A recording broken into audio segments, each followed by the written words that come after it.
For my first observation, I've chosen to glimpse what was comically called the war to end all wars. Important battles in the Allied forces' victory. In 1918, the battles of Château-Thierry and Belleau Wood were fought by the American Expeditionary Force alongside the Allied European forces. Battles renowned for their tumultuous conflict. Here, I gaze down from the sky at a once beautiful landscape now become a cadaver of its former self.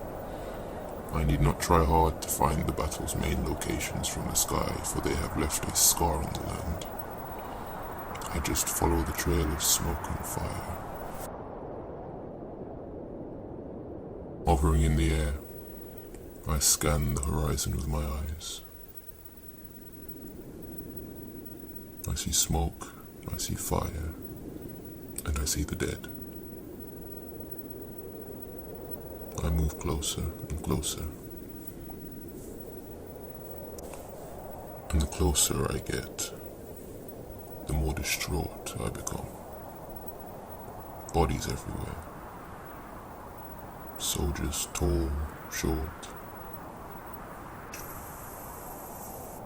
Soldiers of all different kinds that have met the same fate. I continue to move over the field of rotting corpses. I see nothing but lifeless eyes, missing limbs and blood. It is as if death himself weaves a tapestry with all the souls of the damned in his arboretum. There is no doubt this day is one of his busiest. My old friend Death, what an artist that you are.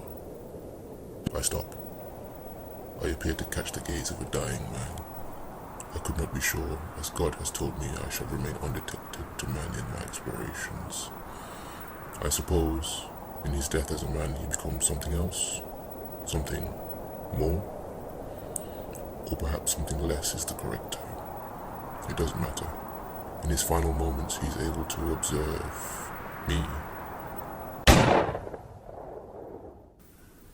A loud gunshot rings out as the left side of his face rips from his skull. His left eye flies 3 feet into the air as fragments of his skull litter amongst the other corpses.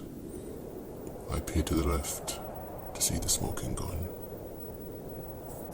And not so far from that gun, I see a smiling soldier, laughing. A prideful soldier, joyful, and exclaiming to the others that he has killed his 9th German.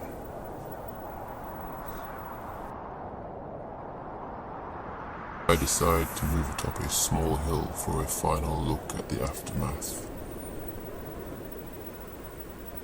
For some reason I feel that I am more present and understanding of the events once I put my feet on the tainted soils of the land. I do so and gaze at the fallout.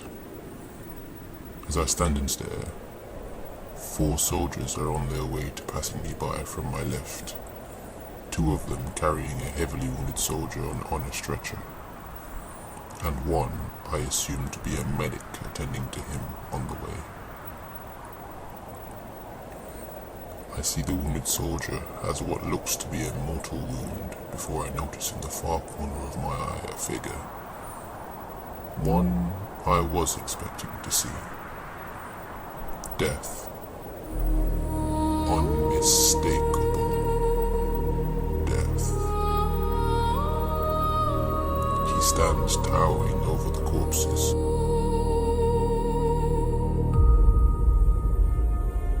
And pointing at the direction of the wounded passerby. He is undetected to anyone but the dying soldier and I. How do I know? The wounded man has eyes overflowing with terror as death continues pointing. Shortly, the soldier takes his final breath not far from where I stand, and they continue carrying him away. I ponder for a minute at how the dying see entities of different kinds, forms, and realities. A subject for further inspection, I suppose. Today marks the end of a battle spanning weeks, 6,500 deaths, and innumerable family losses. Death has had his way on this day. Time to take my leave. I have seen enough. About 50 meters to my right, the soldiers have loaded their martyred comrade into the back of an infantry truck, and they are now driving away. And with that, I slowly begin my ascent back into the skies.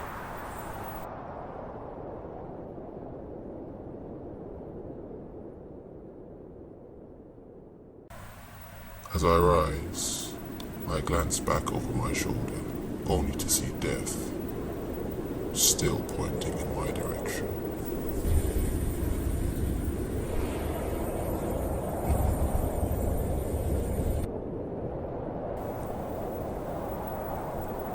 Against my better judgment, I return again to this very spot many years later, to a field covered in exuberant flowers.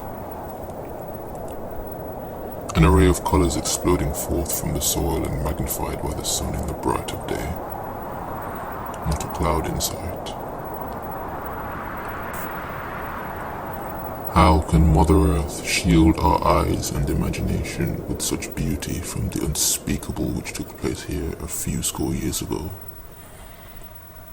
I suppose time can heal many things, for this sight is a polar antagonist to that which I had first witnessed here. Yet one thing remains. Death. Death stands there still,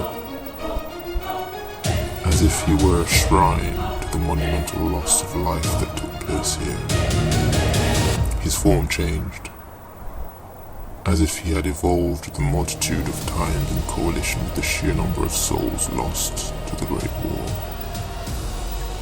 He just stands. No pointing this time, just stands. Maybe he has had his fill.